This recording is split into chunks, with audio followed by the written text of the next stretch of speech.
So I'd like to ask you again, why should we be optimistic? Pessimists are usually right. Optimists are usually wrong. But all the great change in history was done by optimists. And I partly adopt this as a pose.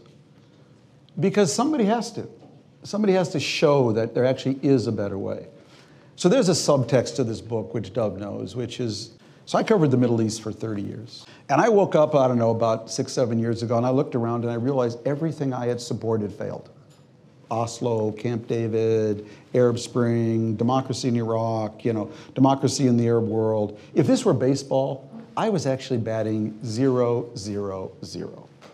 So I decided to come home mentally. And I wrote a book with Michael Mandelbaum 6 years ago called That Used to Be Us, How America Lost Its Way in the World It Invented and How It Can Come Back.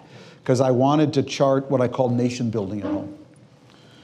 Then I realized the Middle East had followed me home. That I was living in Washington and hearing people say, I hope none of them will be at the dinner party.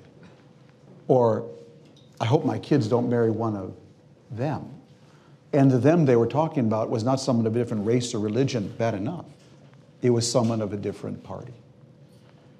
That we had become Sunnis and Shiites. We just called them Democrats and Republicans. So I really decided I had to take my emotional baggage back to where I started. That back to this incredible community. And I went back to Minnesota. This was the real subtext of the book. To find out whether it was as good as I thought or I just made it all up.